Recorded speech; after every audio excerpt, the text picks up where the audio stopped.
בבל, שם ישבנו גם בכינו בזוכרנו את ציון, על ערבים בתוכה תלינו כנורותינו, כי שם שלונו שובנו דברי שיר ותוללנו שמחה. שירו לנו משיר ציון, איך נשיר את שיר השם על אדמת נחל, אם אשכחך ירושלים תשכח ימיני, תדבק לשוני לחיקי אם לא אזכרכי, אם לא אעלה את ירושלים אור שמחתי, אם אשכחך ירושלים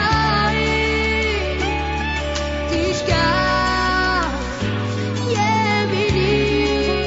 ברשות מוריי ורבותיי,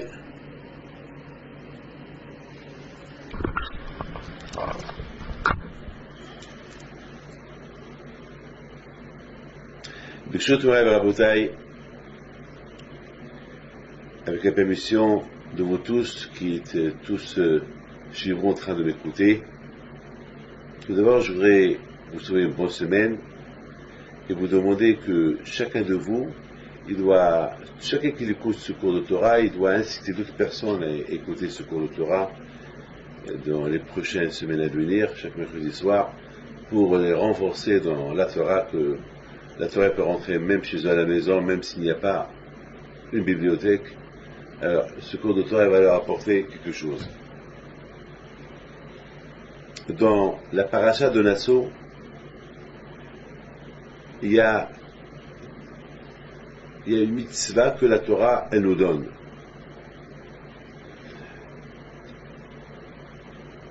La paracha de Sota. C'est quoi la paracha de Sota?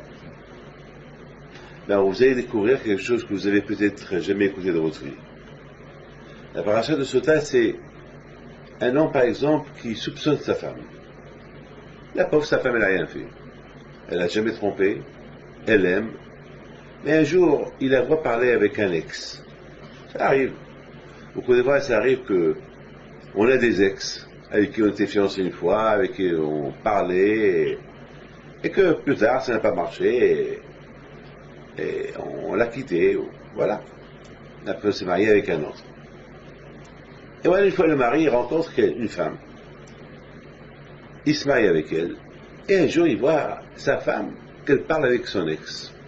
Son ex-copain ou son ex-fiancé. Il lui dit, qu'est-ce que tu fais avec lui? Il dit, non, rien, il m'a invité, il voulait me parler, on ne sait pas. Ah bon? Mais, tu étais avec lui, là, dans le lobby de l'hôtel, ou dans le lobby de je sais pas quoi? Il dit, non, j'ai rien fait. Elle lui jure, sur ma vie, elle lui jure, j'ai rien fait. Tu es fou, je t'adore, je t'aime, tu es mon mari, tu es l'homme de ma vie. Je ne veux pas te faire une chose pareille. Ça va pas la tête. Tu vois, on a des enfants. Et il dit, bon, ça va. Mais tu sais quoi, hein, il faut pas que ça se recommence. Il dit, mais non, mais ça va pas la tête. Bon, voilà, c'est terminé comme ça. Et il se passe un autre jour, il la voit sortir d'un restaurant avec lui. Alors là, il perd ses pédales. Et il commence à se bagarrer avec elle, il dit, il m'a trompé, je suis déjà averti. Et elle lui dit, mais t'es fou, j'ai rien fait avec lui. Mais non, mais dans ce bar, il y a un hôtel, et qui me dit que vous n'avez pas loué une chambre. Et il n'y a plus de vie, et c'est invivable. Il faut savoir une chose, que lorsque c'est invivable, lorsqu'il y a le doute dans une maison, c'est invivable. Lorsqu'un homme, il soupçonne sa femme, ou la femme, il soupçonne l'homme, c'est invivable. Et Hachem, il ne veut pas qu'un couple soit une vie commune dans une maison invivable. Maintenant, ce monsieur-là, il ne peut pas divorcer sa femme, parce qu'il n'a aucune preuve qu'elle a fait une faute avec ce monsieur-là.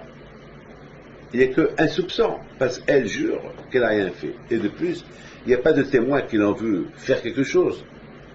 Et la Torah, elle n'est pas comme ça. Ne croyez pas que la Torah, elle donne des divorces à tout le monde. Non. La Torah aussi, elle protège la femme. Mais d'autre côté aussi, la Torah, elle protège l'homme. Parce que l'homme, c'est invivable pour lui. Il soupçonne sa femme. 2 fois, il l'a vu avec son ex, dans un bar, où il y avait un lobby, où il y avait un hôtel. Et attends, qui me dit qu'il n'a rien fait? Et qui me dit qu'il a fait quelque chose? Il n'y a pas de preuve. Ah, maintenant, la Torah, elle est extraordinaire. La Torah, elle sait que dans des conditions pareilles, ça ne va pas y aller. Ça va pas. Il ne va plus avoir de vie. Il y aura toujours des histoires, des problèmes. La femme dit, j'ai rien fait. L'homme dit, oui, tu as fait. Et comment on va faire? Ils vont aller chez le Bédine. Il va aller dire au Bédine. Le Bédine, il va dire, oh, monsieur, tu as des preuves? Non, je n'ai pas de preuves. Alors, on ne peut rien faire pour toi. C'est vrai, il y a des soupçons. Mais ce n'est pas une vie. D'accord? Ils l'ont pas aidé. Le Bédine ne l'a pas aidé. Parce qu'il y a des soupçons. Qu'est-ce qu'on va faire? Alors la Torah, elle donne une solution. Elle donne une solution. Laquelle? Une solution tragique. Une solution qui ne peut pas apporter du bonheur, mais une solution uniquement s'il n'y a pas le choix. S'il n'y a pas le choix, alors la Torah a trouvé une solution. Laquelle? Alors, l'homme, le mari, va prendre sa femme chez le Kohen, au Beth Amikdash. Et ils vont demander au Beth Amikdash, au Kohen, de faire quelque chose pour eux. Le Kohen, il va prendre un verre de l'eau. Il va écrire le nom de Dieu. Il va mettre le papier, le parchemin avec le nom de Dieu dans l'eau. Et le nom de Dieu, bien sûr, lorsqu'il va être en contact avec l'eau, il va se diluer.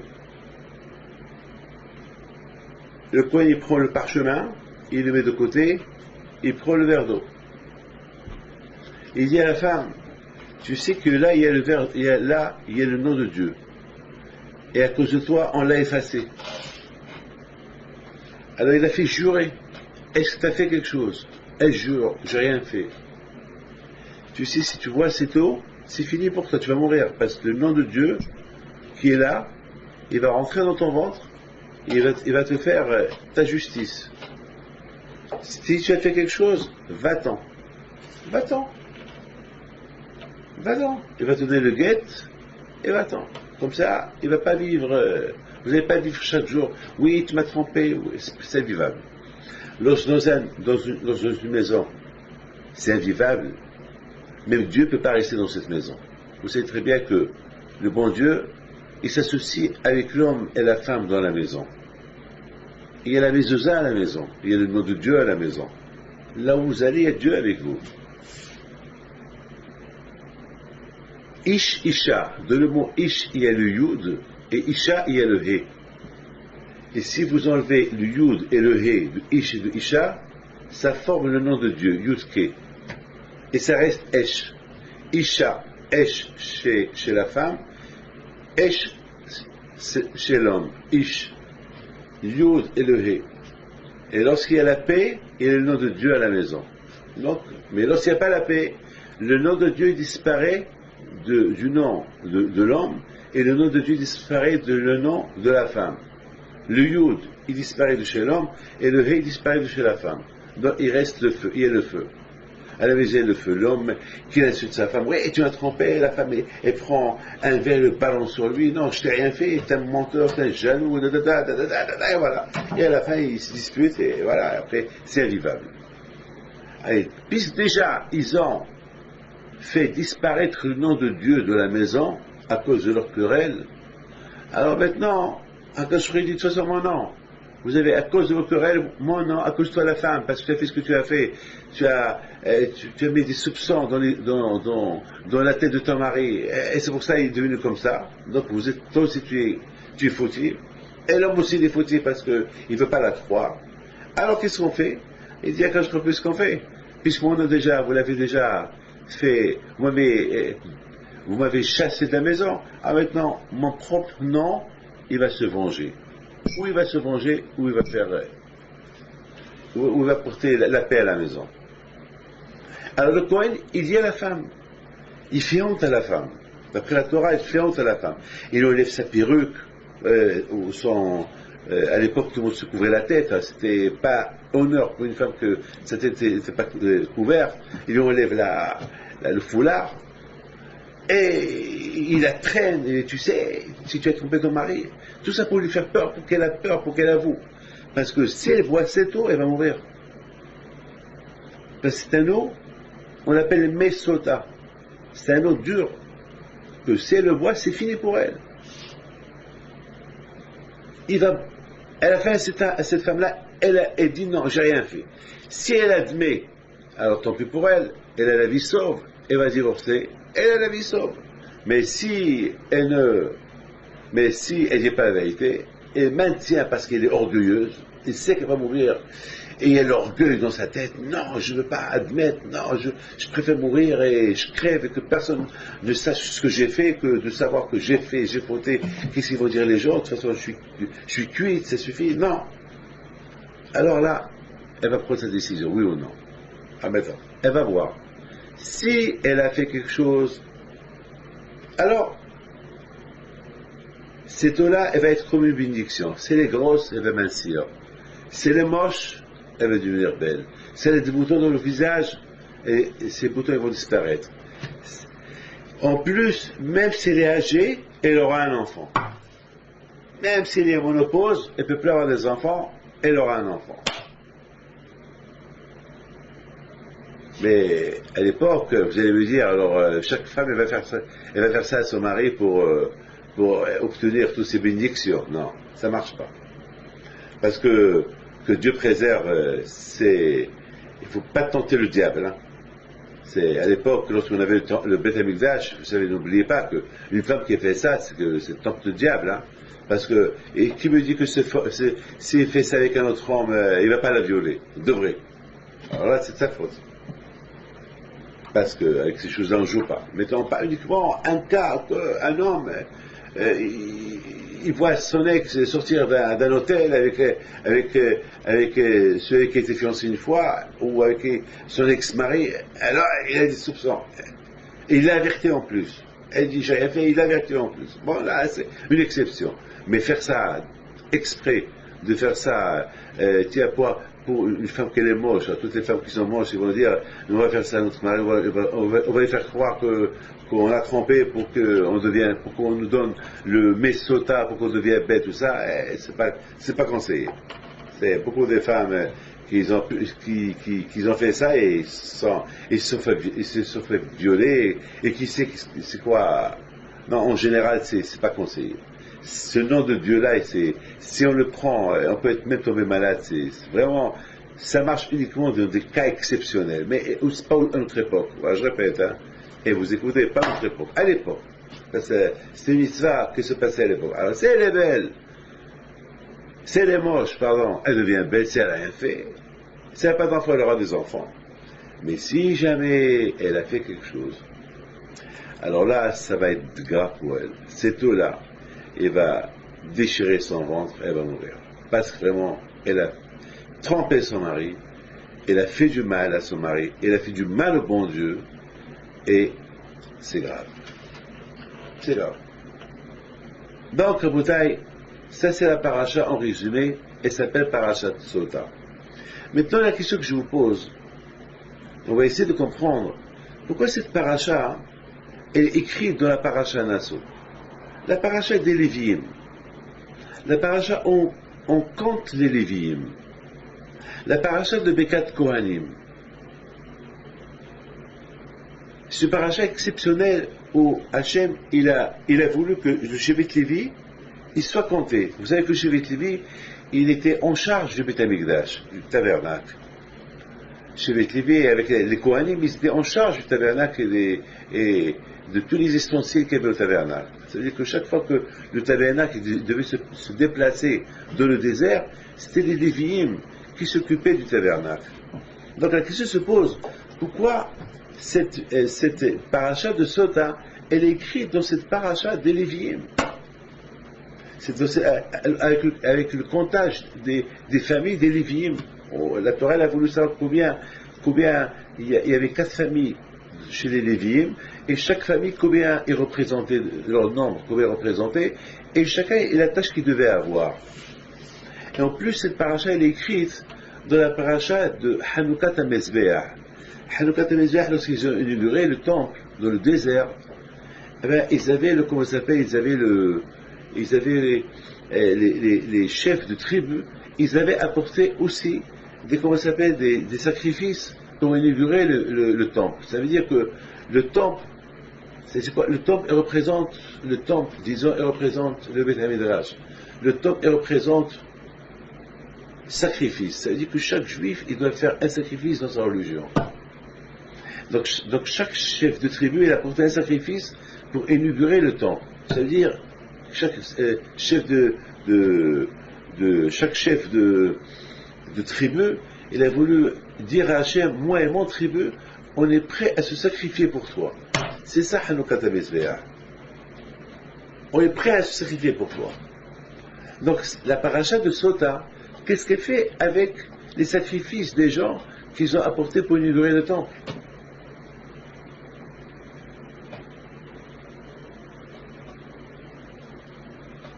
Vous savez, Rabotai, dans cette paracha de Nassau, là aussi c'est la paracha des impurs.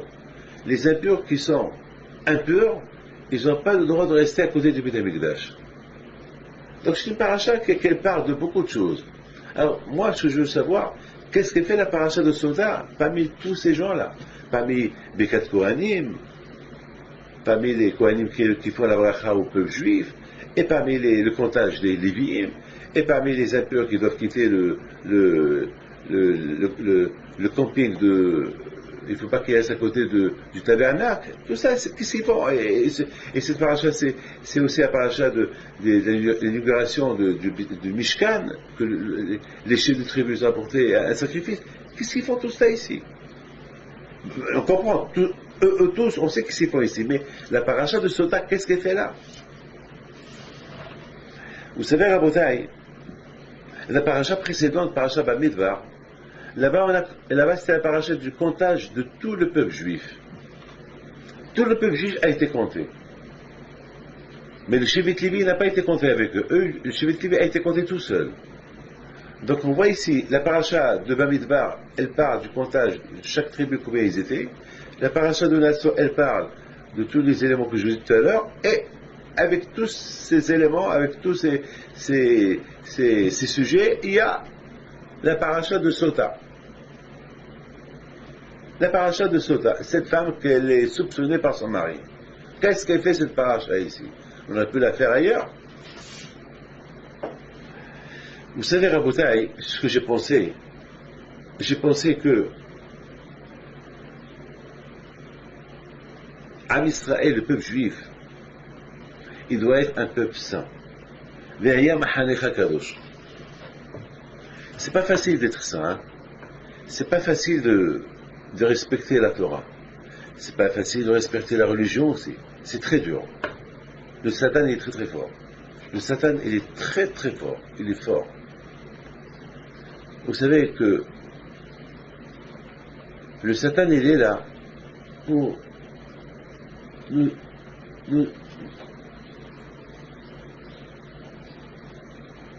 faire semer des idées dans la tête.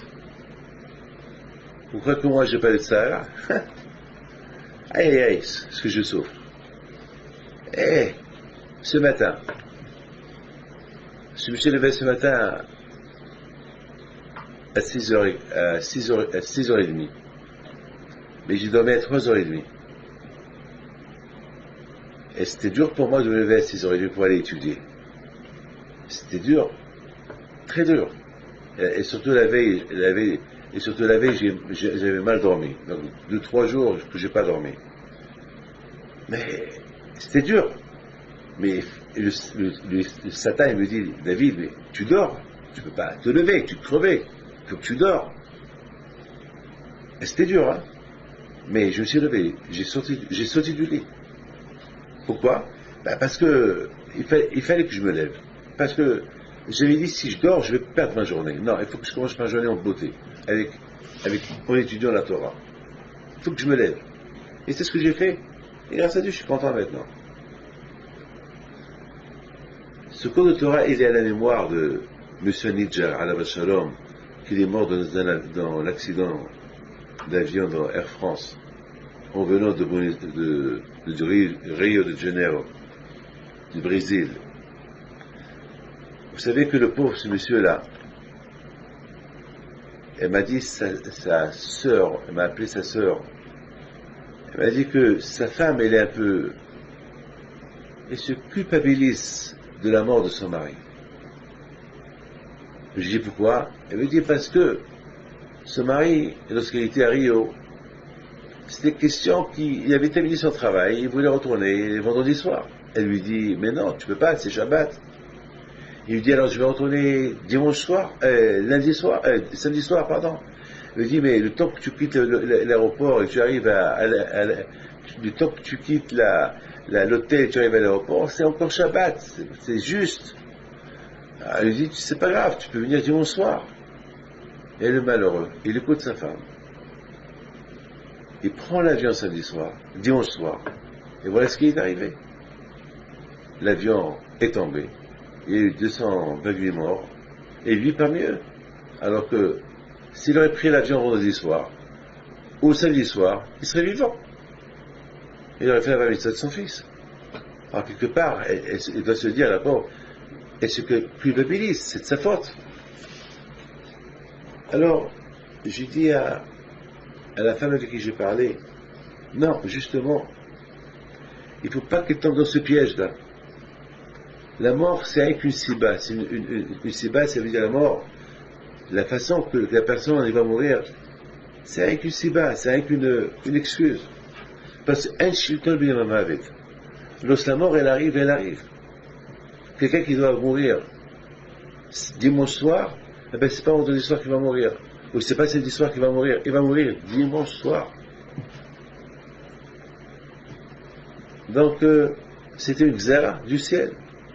Il ne faut pas qu'il se culpabilise parce que il devait, le contraire. Il y a un message peut-être avec cette mort tragique, qu'il est mort en voulant respecter Shabbat. Alors, ça va donner une leçon à tout le monde. C'est pour ceux qui respectent Shabbat, c'est pour ceux qui ont respecté Shabbat, c'est pour ceux qui ont fait un effort pour Hachem, ils leur arrivé ça. Alors la plus forte raison, ceux Hashu Shalom qui ne font pas ni Shabbat ni rien du tout, qu'ils ne font pas plaisir à Kadosh Baruch Hu. Je ne veux pas, du président, souhaiter quelque chose, non. C'est-à-dire qu'a priori, le pauvre, ou lui qui vit, il est arrivé ça, alors la réponse elle est simple, que c'est Hachem qui décide. En shilton b'mamavet, Kadosh Baruch Hu, il sait ce qu'il fait.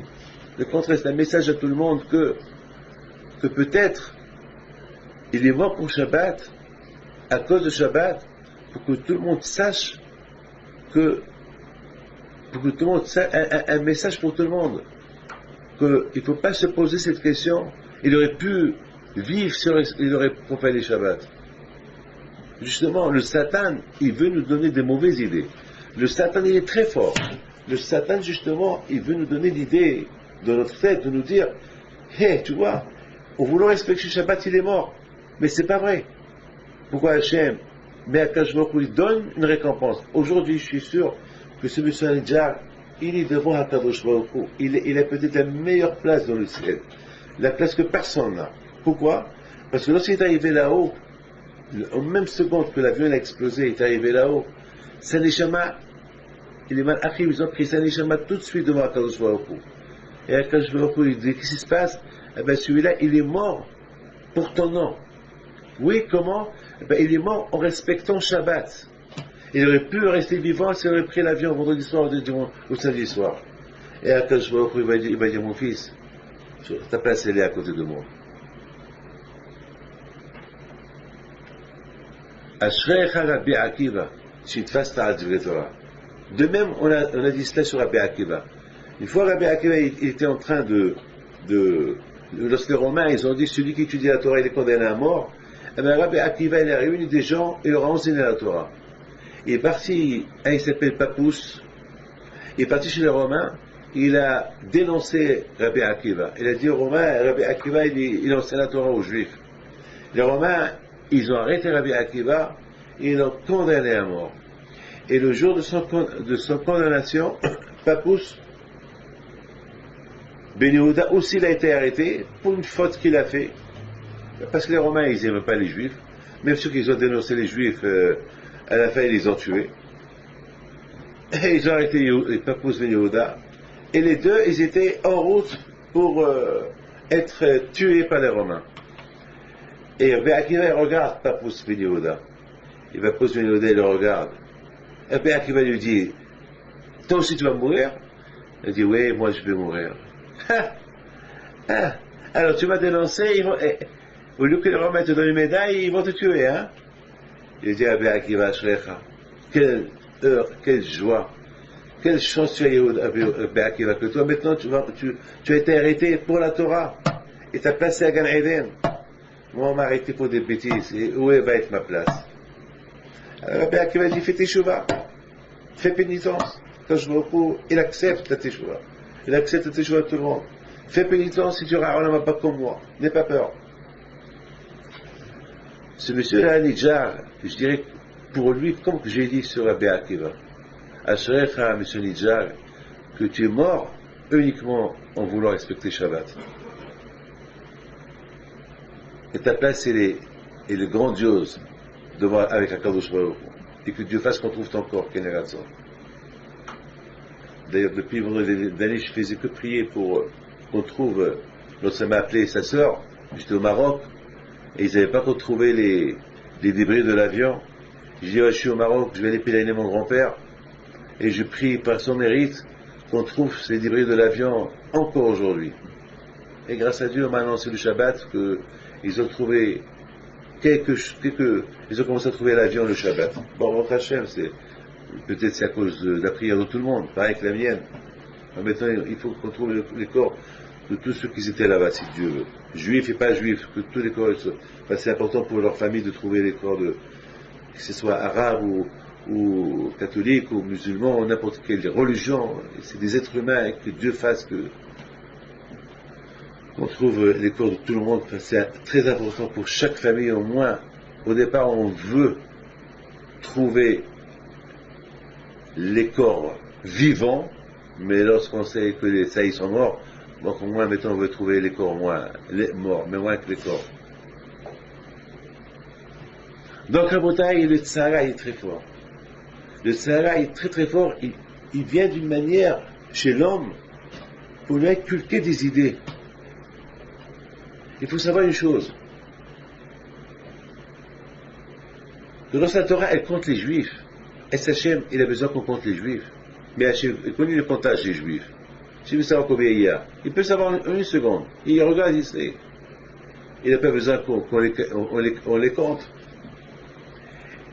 Eh bien, à Rabotai, c'est important pour Hachem qu'on compte les Juifs. Pour la raison simple. Que de la même façon, lorsqu'on est dans un avion, les hôtesses de l'air, ils passent, ils comptent. Pourquoi ils comptent? Parce qu'il veut savoir, est-ce qu'il ne manque pas quelqu'un?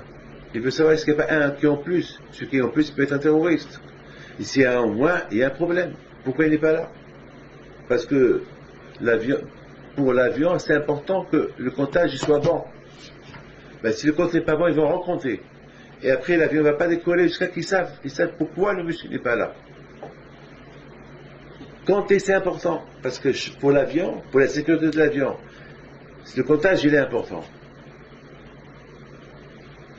Même lorsqu'on apporte des diamants, on te dit il y a tant de diamants dans cette bourse, on va compter. Le comptage, il est important. Parce que selon le comptage, on va savoir, est-ce que le prix que j'ai payé, c'est le prix ou non? C'est très important, le comptage. Alors à Botaï, c'était très important, quand il dit aux bénéficiaires de se compter. Pourquoi?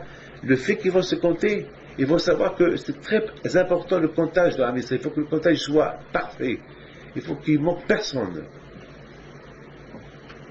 Il faut que chacun de nous, il sache que s'il faute, l'autre il va payer pour lui. Il faut que le compte soit bon. Pour que le compte soit bon, il faut que je me comporte bien. Il ne faut pas que quelqu'un il encaisse à cause de moi. Il ne faut pas que quelqu'un il va être puni à cause de moi. Ou moi je vais être puni à cause de lui. C'était important le comptage des ministères. C'est quand je m'aurais voulu qu'on les compte. Chaque tribu devait être comptée. Pour Hachem a voulu que nous enseigner que le comptage des bénis Israël, mettons qu'on sait combien on est, il faut qu'on reste le même nombre. Parce qu'il ne faut pas que ce nombre-là, que Dieu préserve un parmi ce nombre-là, il soit puni à cause de la faute d'un autre. Et c'était tellement important que la Torah nous apprend que le comptage de la tribu de Shevet Lévi était seul. Pourquoi? Parce que la tribu de Shevet Lévi, c'est les Guillaume Shemel. Shevet Lévi, c'était eux les responsables de tous les Juifs. C'était eux qui s'occupaient du temple. C'était eux qui recevaient tous les dons des Juifs. C'était eux qui recevaient, et lorsque les Juifs ils apportaient les premiers prémices, lorsqu'ils apportaient des sacrifices, c'était eux qui étaient là au temple, qui s'occupaient d'eux. Donc c'est tout à fait normal qu'on compte la famille royale seule. C'est inimaginable, la bataille, c'est inimaginable, c'est incroyable ce que je vais vous dire. Dans cette paracha-là, combien l'union elle est importante. Dans cette paracha, on nous parle des impurs. Impur, qu'il est impur, il ne peut pas être de l'Omahal, il ne peut pas être avec les Juifs. Il faut qu'il sorte. Qu'il a la lèpre, il ne peut pas être avec les Juifs. Pourquoi il a la lèpre? Parce qu'il a parlé de la Lachon Hara. En parlant de la Lachon Hara, il a causé du mal et du tort à quelqu'un. Donc sa place, il n'est pas là. Mais le fait que sa place, il n'est pas là, celui qui a la lèpre, il n'est pas là, mais il manque quelqu'un.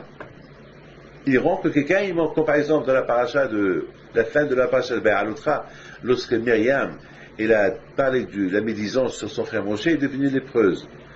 Et le peuple juif, il ne pouvait pas voyager sans elle.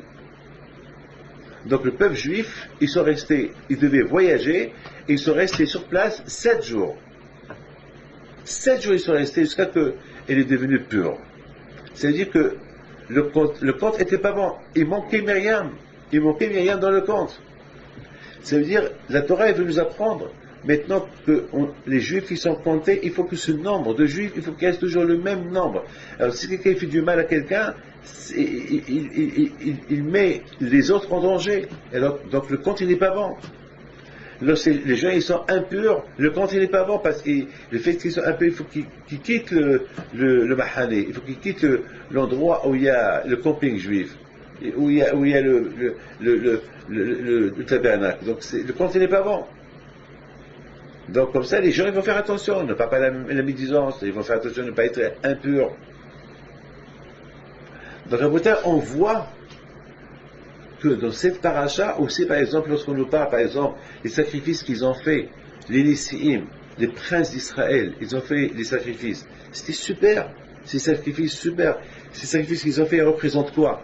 Ces sacrifices qu'ils ont fait, ils représentent qu'ils sont prêts à se sacrifier pour un cadre choix au cours. Et eux, ils étaient, chaque chef de tribu, et représentait son tribu. C'est-à-dire, chaque chef, il disait à Hachem, tu vois Hachem, on est prêt à se sacrifier pour toi. Et lorsque chaque juif, il dit, je suis prêt à me sacrifier pour Hachem, Hachem est super content, il est heureux quand je vois, de voir que tout le monde veut se sacrifier pour lui. Tout le peuple juif veut se sacrifier pour lui, quand je vois, il est heureux, il est content. À Botaï, maintenant on comprend cette paracha de Sota. Cette paracha de Sota, cette femme-là, le fait que son mari la soupçonne, maintenant on ne sait pas si elle a fait une faute ou pas. Si elle a fait une faute, elle met en danger tous les bénis d'Israël. Si elle n'a pas fait de faute, aussi elle fait et met en danger tous les bénis d'Israël. Pourquoi? Parce que le fait que son mari n'est pas tranquille, le fait que son mari n'est pas calme, il a soupçon, il est malheureux, il pleure, il ne sait pas quoi faire. Donc, il ne peut pas servir le bon Dieu avec cœur. Il ne peut pas faire son travail. Il ne peut pas faire aller à la synagogue avec joie. Il ne peut même pas parler avec ses enfants avec un sourire, parce que chaque fois il voit ses enfants, il pense, peut-être sa femme l'a trompé. C'est pas une vie. Et lorsqu'on n'est pas dans le système de la simha, de la joie, en faisant les mitzvot, c'est grave. C'est grave. Le compte n'est pas bon. Parce que c'est écrit, il faut se mettre avec joie.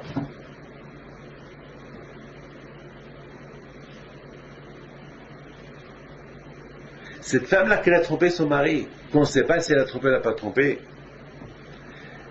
elle a fait un pgam. Elle a touché l'union juive. Et elle met les juifs en danger. Elle met leur union en danger.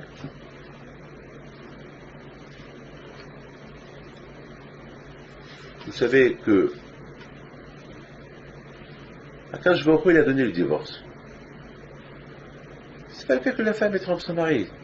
Tu es plus ton mari. C'est pas la peine de faire des bêtises en cachette. Divorce. Tu lui dis, je t'aime pas, ça y est. Ça y est. C'est pas la peine. De toute façon, si elle trompe son mari, et après le divorce, elle n'a pas le droit de se marier avec ce monsieur avec qui elle a trompé. C'est péché. Et que Dieu préserve si elle est enceinte et elle a un enfant, c'est un bâtard, c'est un mamzer. Donc pourquoi souffrir? Pourquoi souffrir? Mes amis, il faut comprendre que la Torah, c'est pas un fardeau. La Torah, elle veut que le peuple juif, il vit dans la sérénité, dans la joie, dans la tranquillité, autour de la Torah. Il y a une femme qui me dit, Rabbi David, ici, une femme elle soupçonne son mari, qu'est-ce qu'on va lui faire? Je dis, madame, si une femme elle soupçonne son mari, qu'est-ce qu'on va lui faire? Qu'est-ce qu'on va lui faire? Alors c'est à l'homme de ne pas qu'il donne à sa femme qu'il le soupçonne. Et si une femme elle soupçonne son mari, c'est que son mari ne lui montre pas assez d'amour.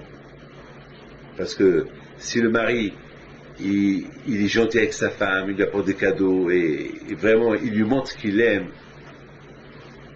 la femme elle va se contenter de ça. Même si un jour elle le voit avec son ex, elle va lui dire, mais qu'est-ce que tu fais? Il va lui dire, ben, tu sais bien que je t'aime, tu sais bien que... Elle sait qu'il aime, parce qu'elle a vu comment il se comporte avec elle. Mais bien sûr, s'il se comporte mal avec elle, et même si et un jour, sa femme, elle le voit parler avec son ex, même il a beau jurer qu'il n'a rien fait, elle ne va pas le croire. C'est malheureux. Il n'y a rien à faire, ça va être une vie malheureuse. Peut-être qu'ils vont finir par divorcer. Il n'y a rien à faire pour ça. Vous allez me dire, pourquoi, quand on donne à la femme ce verre d'eau, pourquoi on ne le donne pas à l'homme? Ben, malheureusement, ce n'est pas le cas. Pourquoi? Parce qu'à l'époque, les hommes, ils pouvaient se marier avec 2 femmes, 3 femmes. Moi, je me rappelle au Maroc, il y avait des hommes qui avaient 2 femmes ou 3 femmes. Maintenant, c'est plus à la mode. Déjà, une, il faut la maintenir. Alors, avoir 2, oh là là, ça va pas être... déjà, halvaï pourvu hein, on réussit à contenter notre femme. On réussit, parce que si on arrive à contenter notre femme, c'est déjà très très bien. Il faut tout faire pour la contenter. Il faut tout faire. Oui, le mal. Il n'y a pas de mal. Donc, mes amis, c'est la raison pourquoi la Torah, elle a écrit cette paracha de Sota. Dans cette paracha, parce que la Torah, elle veut que le peuple juif il soit un peuple uni. Que leur calcul, leur compte soit bon. Les hommes et les femmes. Et lorsqu'il y a l'impureté, lorsqu'il y a des soupçons entre l'homme et la femme, alors le compte n'est pas bon. Et lorsque le compte n'est pas bon, que Dieu préserve, ça peut être grave. C'est vrai, à cette femme-là, on n'a pas de preuve. Si elle a fait ou elle n'a pas fait. Si elle dit... ou bien si elle a dit j'ai fait, on n'a pas de preuve qu'elle a fait, on la croit, mais si vraiment elle a fait,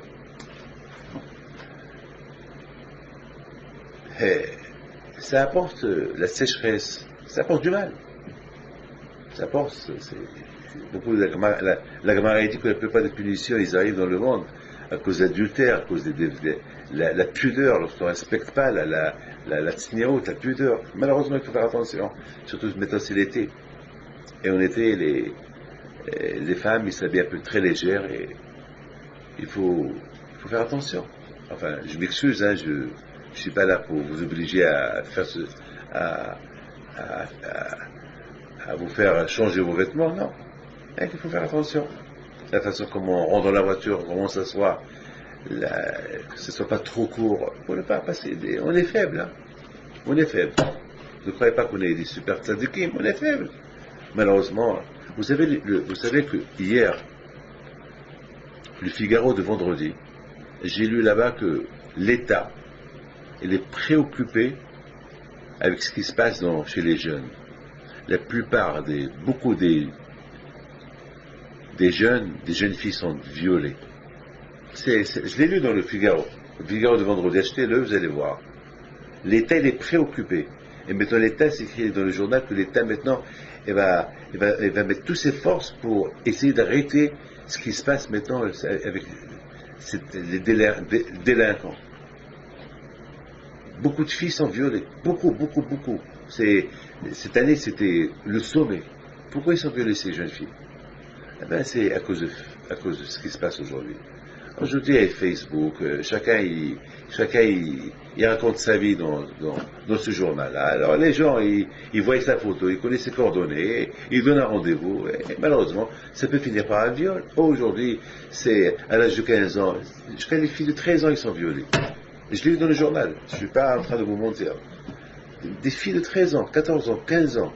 Oui, parce que maintenant il y a la boum, maintenant ils sortent le soir, et les parents ils les laissent sortir. Eh bien, ils boivent, ils peuvent même la droguer, et ils la violent.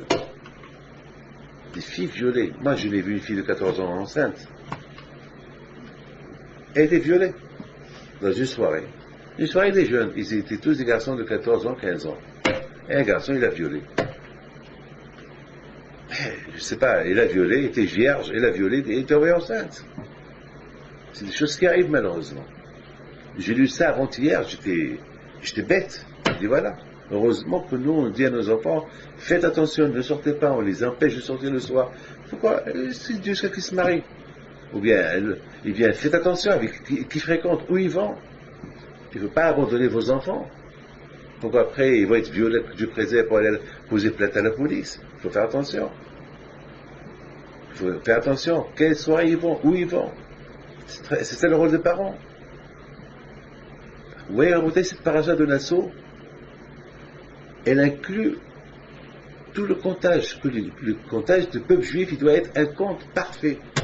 Il ne faut pas qu'il y ait il faut pas qu'il y ait quelque chose qui peut déformer le compte. Cette femme-là, qui a trompé son mari, elle déforme le compte. Parce que le fait qu'elle était mariée avec son mari, le compte était bon.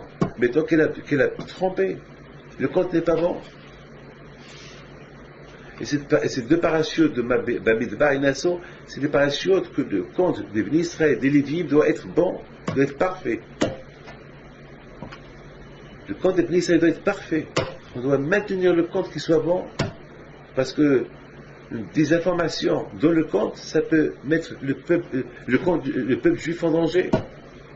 Parce qu'Hachem a voulu parce que le peuple juif, c'est avec une Neshama. C'est une âme. C'est une âme qu'elle est divisée. C'est vrai. Il y a des hommes, il y a des femmes, des enfants, il y a des familles, il y a Pinto, il y a Cohen, il y a Lévi, il y a Choukroun, il y a etc., Biton, il y a des milliers de familles. Mais c'est une seule Neshama. On est une seule personne. Donc il faut que le compte il soit bon. C'est vrai, il y a des Ashkénazes, des Sfaradim, des Litaïm, il y a des Yémanites, il y a des Algériens, des Marocains, des Tunisiens, des Russes. Mais il faut, la Neshama, c'est une seule Neshama, donc il faut faire attention. Il faut maintenir le compte qui soit bon. Donc c'est la raison pourquoi dans cette paracha on nous parle comment on doit maintenir notre union pour que le compte soit bon. Et pour maintenir le compte. Mes amis, il faut savoir une chose. Et ça, c'est quelque chose que très important pour vous de le savoir. Vous croyez que la Torah n'a rien à faire, rien qu'à venir nous écrire cette paracha de l'adultère? Mais justement, lorsqu'un couple il est uni, ça rentre dans le système de l'union de peuple juif. Et lorsqu'une union elle est désunie, ça peut apporter préjudice au peuple juif. Mais il y a les divorces. C'est-à-dire que lorsque ça ne va pas, on peut divorcer. Mais on divorce dans la paix. C'est pas la peine un divorce avec la guerre. Ou bien c'est pas la peine pour qu'il me donne mon guet, je vais le tromper. Avec un autre homme comme ça, il sera obligé de me donner le guet. Non, ça c'est pas bon. Le contraire, lorsque il y a un divorce avec un guet, le compte il reste bon. C'est vrai, il y a un mal qui s'est fait, mais lorsque on divorce dans la paix, dans les sans histoire, non, rien du tout, le compte peut rester bon, parce qu'on n'est pas obligé de rester. Lorsqu'un homme, il est plus sa femme, la femme est plus son mari, et c'est pas la peine de se casser, de souffrir pour et causer des histoires, des ennuis, les gens qui vont se mêler, c'est pas la peine, il faut éviter tout ça. Si on peut éviter, pourquoi pas. Mais bien sûr, il y a, bon, je sais beaucoup de fois, malheureusement, c'est pas comme je dis, beaucoup de fois, malheureusement, ça se termine toujours mal. Bon, mais il faut, si on peut conseiller pour que ça se termine bien, c'est encore mieux. Maintenant, on a compris dans la paracha de Sota, la paracha de l'adultère, pourquoi elle a été écrite dans ce milieu des parachutes qui parle de l'union. Cette femme-là, en faisant cet acte-là, s'il est vrai, alors elle a désuni le peuple juif. Elle est sortie du système et met le peuple juif en danger. Alors le seul moyen pour que le compte il peut être bon, qu'elle avoue. Qu'elle avoue ce qu'elle a fait. C'est facile, qu'elle avoue ce qu'elle a fait. Qui dit j'ai fait ceci et cela, et point final, où est le mal? Qu'elle dit ce qu'elle a fait, c'est tout. Et elle sort, le mari lui donne le guet, et point final. Elle va partir, c'est tout. C'est pas qu'elle maintient, j'ai rien fait. Là, le fait qu'elle dit j'ai rien fait, ça veut dire, alors c'est là la gravité de la chose. Le fait qu'il dit elle n'a rien fait alors qu'elle a fait, alors là, vraiment, c'est grave. Non, là, c'est très grave. Là, vraiment, le compte ne va pas être bon. Là, elle peut apporter du mal ça peut porter préjudice au comptage des Juifs. Donc, c'est la raison que lorsqu'elle boit cette eau-là, ça peut lui faire du mal. Ça peut lui faire beaucoup, beaucoup de mal. Mais, en général, grâce à Dieu, Am Israël, ils sont purs. Je sais même pas si une histoire comme ça s'est passée à l'époque. Bon, à Coupaïm, c'est ça la paracha. La paracha, elle est de cette façon-là que, si Dieu veut, que chacun de nous, il faut qu'il fasse attention.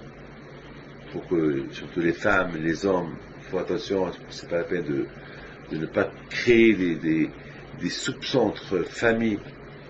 J'ai dit à cette femme-là, la semaine dernière, je lui dis, si tu me poses cette question, c'est que tu soupçonnes ton mari. Elle me dit, oui, je le soupçonne. Je lui dis, est-ce qu'il t'aime? Il me dit, oui, il m'aime. Il t'achète des cadeaux? Oui, il m'achète des cadeaux. Alors je lui dis, s'il est bien gentil avec toi, 100%, il n'a pas fait exprès. Il n'a pas, et si tu l'as vu avec son ex, c'est pas pour te faire du mal. Je ne pense pas qu'il a fait du mal. Parce qu'après moi, j'ai appelé son ex-mari, son mari. J'ai dit, moi, tu aimes ta femme? Elle dit, bien sûr que je l'adore. J'ai dit, moi, elle pense que tu l'as trompée. Il me dit, elle pense, il a commencé à me jurer, il a commencé à pleurer. Il me dit, c'est pas de ma faute.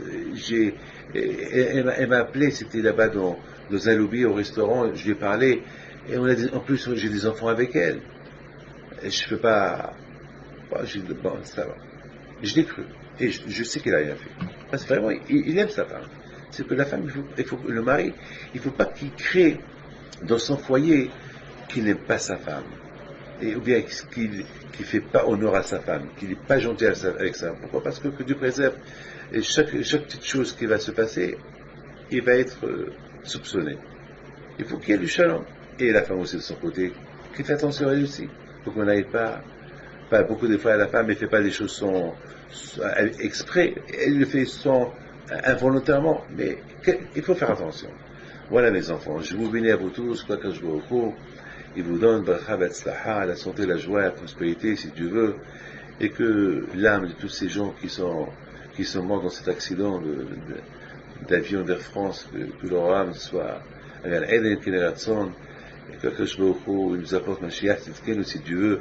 N'oubliez pas, si Dieu veut, le 24 juin, mercredi 24 juin, je fais la conférence à la mémoire de ces gens qui sont morts dans l'avion Air France, et je vais parler sur le tsunami, je vais parler sur le nucléaire, je vais parler sur tout ce qui se passe dans le monde aujourd'hui, et pour qu'on demande à Akadosh Baruch Hu qui nous inspire que de bonnes choses, si Dieu veut. Donc si Dieu veut, mercredi 24 juin, si Dieu veut, on se rencontre, et que Akadosh Baruch Hu, il vous protège, il vous donne à vous tous, Amen.